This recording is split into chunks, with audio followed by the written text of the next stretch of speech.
کۆمەڵی ئیسلامی کوردستان و پارتی دیموکراتی کوردستان جەخت لە ئەنجامدانی هەڵبژاردننی پەرلەمانی کوردستان لە کاتی خۆیدا دەکەنەوە. شاندێکی باڵای پارتی دیموکراتی کوردستان بە سەرپەرشتی نێچیروان بارزانی بە مەبەستی گفتوگۆکردن لەسەر پێکهێنانی حکوومەتی ئایندەی عێراق و هەڵبژاردننی پەرلەمانی کوردستان سەردانی مەکتەبی ئەمیری کۆمەڵی ئیسلامی کوردستانیان کرد لە شاری هەولێر لەلایەن مامۆستا عەلی باپیر ئەمیری کۆمەڵی ئیسلامی و ژمارەیەک لە ئەندامانی ئەنجومەنی سیاسی و سەرکردایەتی پێشوازیان لێکرا و کۆبوونەوە.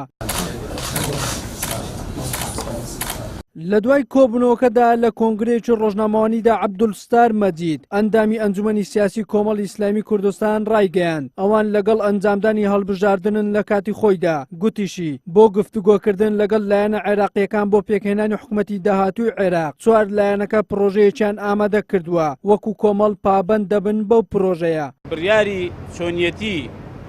گفتوگۆکردن و بەیەکەوەبوون یا بەیەکەوە نەبوون بۆ گفتوگۆ لەگەڵ لایەنەکانی عێراقی دەکەوتە دەست ئەم چوار لایەنە کە بەیەک و مەبدەئیەن ڕێکەوتنمان هەیە. ئەوە سەبارەت بە پێکهێنانی حکوومەتی عێراقی و هەماهەنگی لایەنەکانی هەرێمی کوردستان کە ئێمەش بە پێویستی دەزانین. سەبارەت بە هەڵبژاردننی 30 ئەیلولیش ئێمە کۆمەڵی ئیسلامی وەک پێشتر ڕامانگەیاندووە لەبەرەوەی کە پەیوەندی بە خەڵکەوە هەیە دەنگدان مافی خەڵکە و وەکو بەرگریکردیش لە پرەنسیپەکانی خۆمان و قەناعەتەکانی خۆمان کە دەمێکە داکۆشی دەکەین کە پێویستە ئێمە احتیفاز بە مەبادیەکانی خۆمانەوە بکەین بە قەناعەتەکانی خۆمانەوە بکەین و ئەم بارودۆخی ئێستاشمان حکومەت و پەرلەمان پێویستی بەڕاستی بە ئەوە هەیە کە حکومەتێکە پێک بهێنرێتەوە و پەرلەمانیشکە دروست بکرێتەوە کە نە حکومەت ئێستا وەک جاران دەتوانێت حکومەتایەتی خۆی بکە کە سێ پێکهاتی گەورە لە حکومەتەی کشاوەتەوە و پەرلەمان دیارە بە قۆناغی ناخۆش و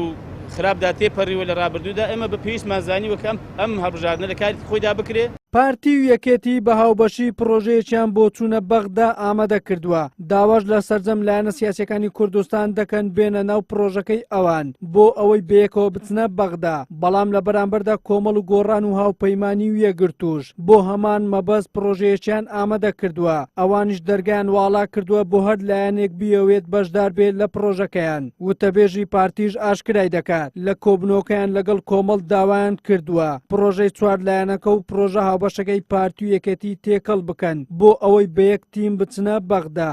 لەم کۆبوونەوەیدا سێ تەوەری سەرەکی باسکرا یەکیان پەیوەندی دووپۆڵەکانی پارتی دیموکراتی کوردستان و کۆمەڵی ئیسلامی و هەروەها بابەتی هەڵبژاردننی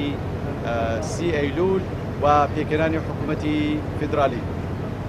لەسەر پەیوەندە دووپۆڵەکان گفتوگویەکی تێر و تەسەل کراوە ئەو گفتوگویانە دەتوانین بڵین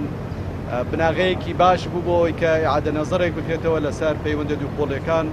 و تەواصل هەبێت لە بینی هەردوو گلامان هاتوچوون هەبێت و باس لە گرفتەکان بکەین کە چی بوو بۆ هۆی ئەوەی کە ئەم پەیوەندیانەمان بەو شێوەیە هەوراز و نشێوی تێکەوتووە. سەبارەت بە هەڵبژاردننی 30 ئەیلول پێشتریش ئێمە ڕێی برایانی کۆمەڵمان دەزانی لەوەی کە ئەوان موافقن لەوەی کە لە کات و ساتی خۆیدا ئەنجام بدرێت و ئێمەش ئێستا باس لەوە دەکەین کە مادام کاتێک بە پێویستاندرا تەمەنی پەرلەمان درێژکرێتەوە بەڵام زۆر گلەی هاتە سەر خەڵکی کوردستان و سەر پەرلەمان ئێستا پێویست ناکە جاریشتر دەست بۆ ئەم بابەتە بەریت. ئامانجێکی تری پارتی دیموکراتی کوردستان لەو سەردانەی بۆ لای کۆمەڵ جگە لە تاوتوێکردنی هەڵبژاردننی پەرلەمانی کوردستان و حکوومەتی ئایندەی عێراق گەرم و گوڕکردنەوەی پەیوەندەکانی نێوان هەردوو لابوو کە ماوەیەکی زۆرە بەهۆی کێشەی سەرۆکایەتی هەرێم و داخستنی پەرلەمان ساردی تێکەوتووە. وەلی سەلیم کەناڵی ئاسمانی پێم هەولێر.